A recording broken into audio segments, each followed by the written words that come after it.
In parts of the Netherlands, the ground lies several meters below the level used to measure the sea. Roads cross fields that survive only because water is continuously collected, pumped, and released. Rivers pass through densely populated land behind engineered banks. Along the coast, gates large enough to reshape an estuary wait for the next dangerous surge. By ordinary logic, this landscape should belong to water. Instead, it holds farms, railways, airports, ports, and cities. About a quarter of the Netherlands lies below sea level. A much larger share could be exposed to flooding if its defenses failed under extreme conditions. Yet, more than 18 million people live in this small European country. The economic heart of the nation occupies precisely the kind of low, crowded delta where a flood could become a national crisis. The Netherlands exists not because the danger disappeared, but because water management became part of the machinery of the state. How did communities turn wetlands and shallow lakes into permanent ground? Why did one night in 1953 force the Netherlands to rebuild its coastline? How can a barrier stop the North Sea without completely sealing off a living estuary? And why, after constructing some of the most advanced flood defenses on Earth, are Dutch planners now giving certain rivers more room instead of building ever higher walls? The answers begin with the geography beneath the country. The Netherlands occupies the lower reaches of a great European delta.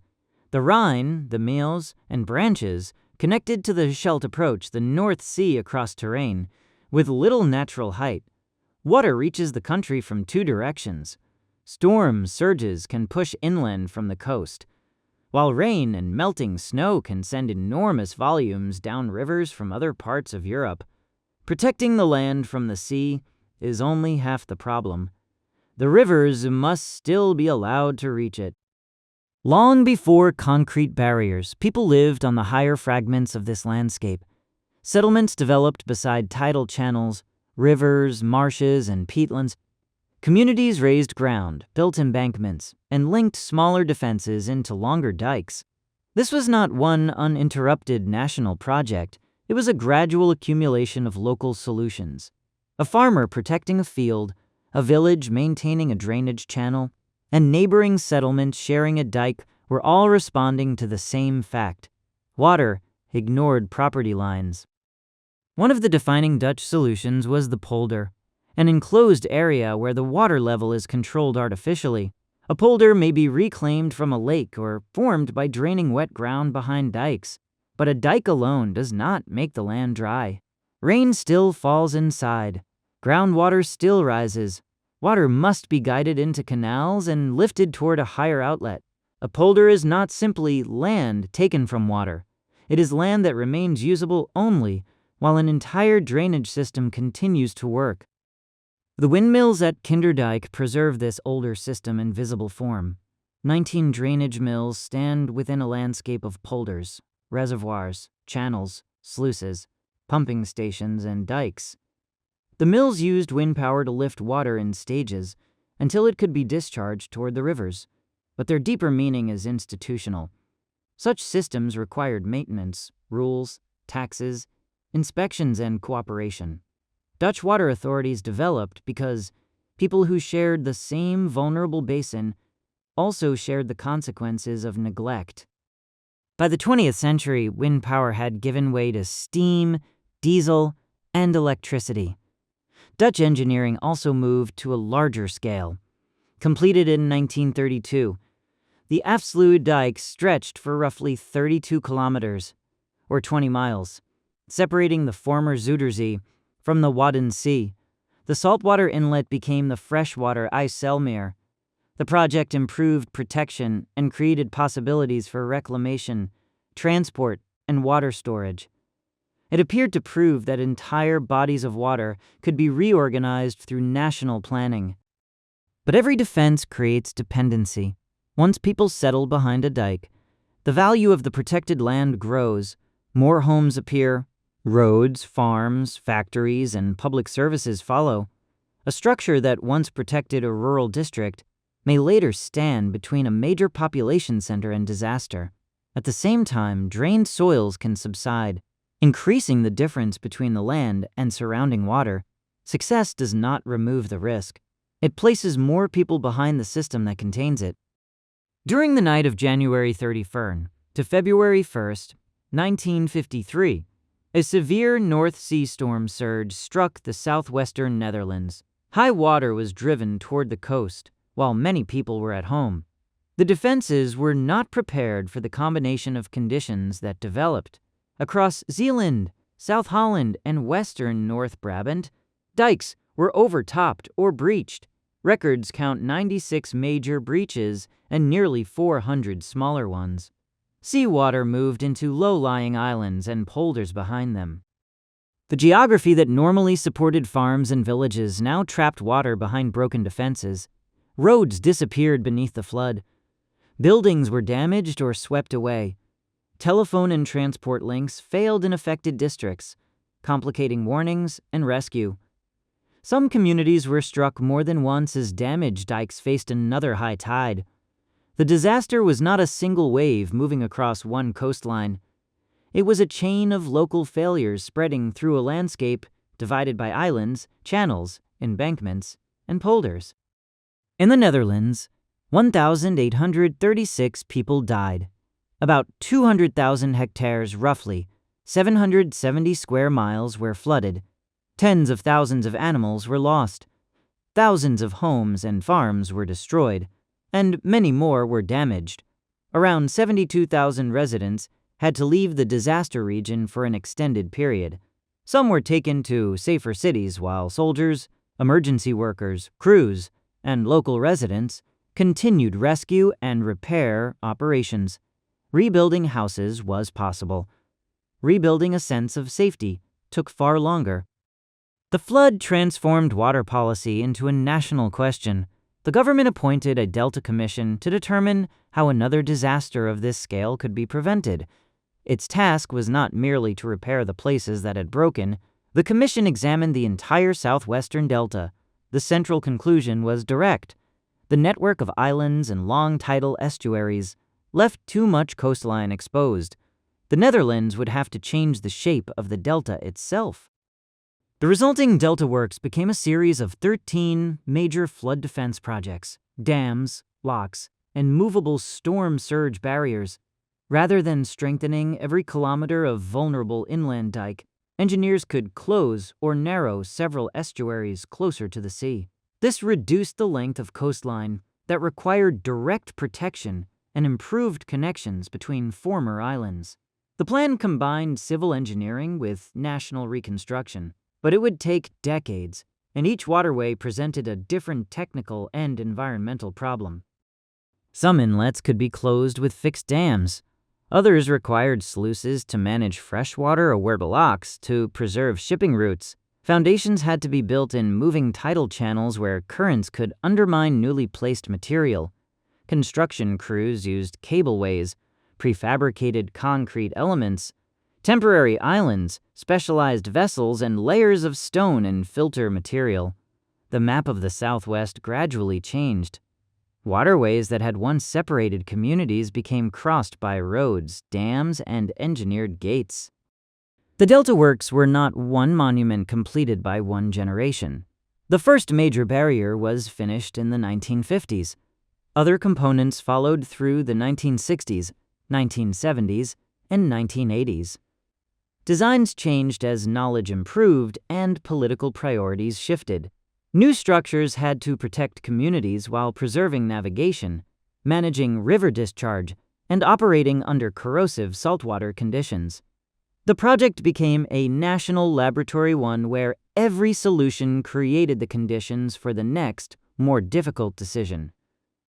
The most important dispute emerged at the eastern Scheldt, known in Dutch as the Oosterschelde. The original plan called for a solid dam that would have provided a straightforward defense, but it would also have cut off the tides and transformed the saltwater estuary. Conservation groups, fishing interests, scientists, and local communities challenged the design. By then, the Netherlands was confronting a question that earlier engineering projects had often pushed aside. Could safety be achieved without erasing the ecosystem being protected? The compromise was far more complex than a closed dam. Engineers designed an open, movable barrier. Under ordinary conditions, tides would continue to pass through, keeping the eastern Scheldt saline and preserving much of its tidal character. When an extreme storm surge threatened, gates could be lowered between concrete piers. The solution did not fully restore the untouched estuary, and it greatly increased the difficulty and expense of construction, but it changed the definition of what the delta works were meant to protect. Built between 1976 and 1986, the Eastern Scheldt Barrier extends for 9 kilometers, or about 5.5 miles. Roughly 3 kilometers contain the movable sections. 65 massive concrete piers support 62 steel floodgates. The gates are approximately 42 meters, or 138 feet wide, and each weighs hundreds of metric tons. When forecasts indicate exceptionally high water, the gates can be lowered from the control center on the artificial island of Neeltje Jans.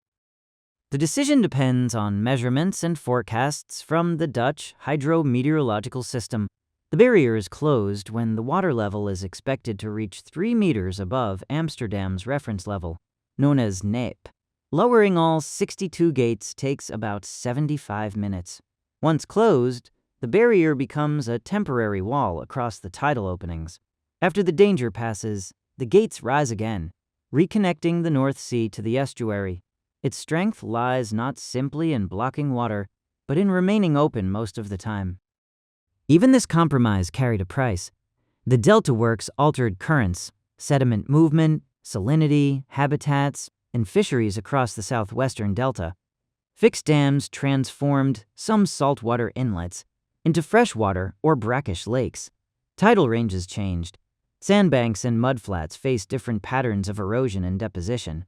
The project saved lives and reduced flood risk, but they also demonstrated that hydraulic engineering never acts on an empty map. A barrier protects one relationship with water by changing several others. The system later expanded toward Rotterdam, where a conventional dam could have obstructed one of the world's most important shipping routes. The Maeslant barrier answered the problem with 2 enormous movable gates. They normally remain open beside the waterway, allowing ships to reach the port. During a dangerous surge, the gates swing into position and sink to close the channel. It was not part of the original Delta plan, but it extended the same principle. Protection had to coexist with the economic systems behind it. This exposes the central myth of the Netherlands. The country is often described as if it completed one heroic engineering project and permanently conquered the sea, but flood protection is not a finished structure. Pumps consume energy, dikes settle, mechanical parts corrode, computer systems require testing, forecasting models are updated, channels accumulate sediment. Every barrier must be inspected, maintained, and eventually renovated. The Dutch achievement is not that the work ended, it is that the work became permanent. The next warning came not primarily from the sea, but from the rivers. High water events in 1993 and especially 1995 exposed the vulnerability of communities along the Rhine and Maas or Mook. In 1995, large-scale evacuations were ordered as authorities feared that saturated river dikes might fail.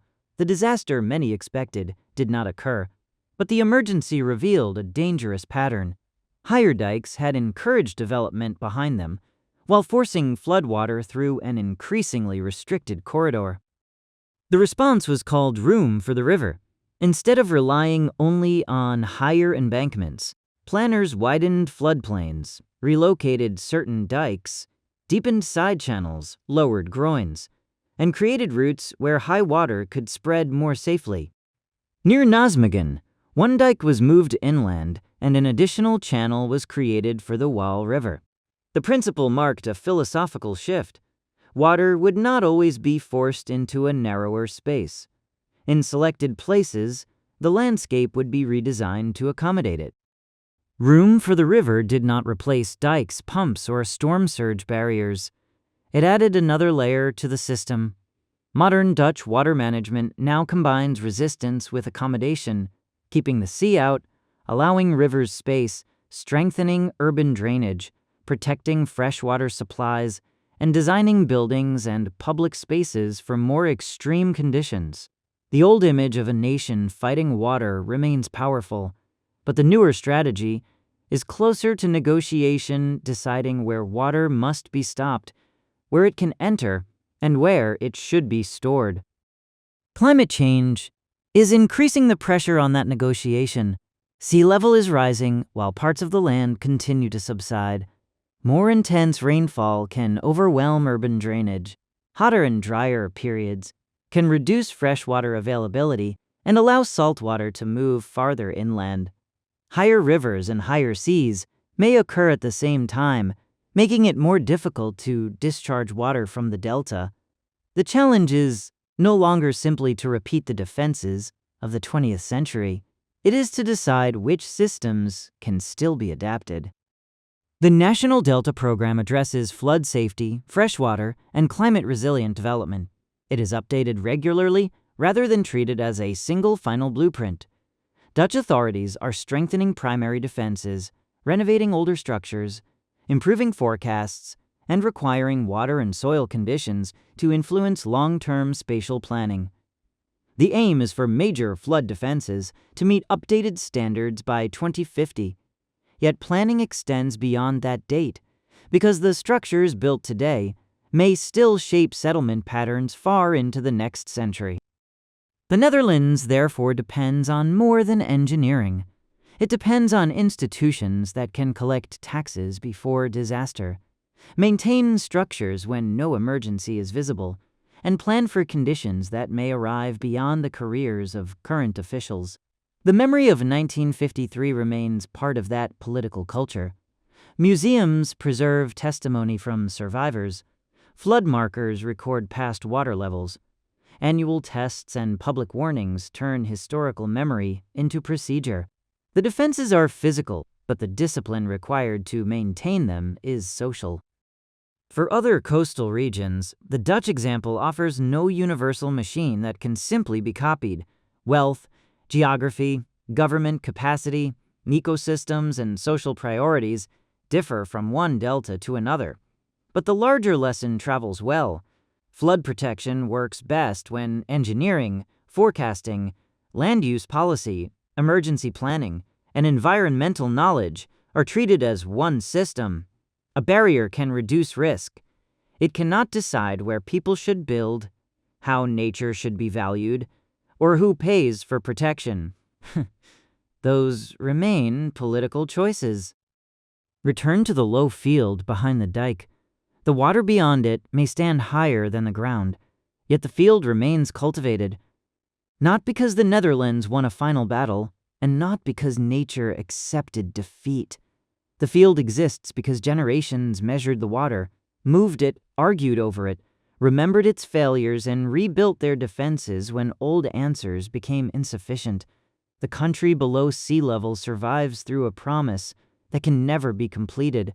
The work will continue,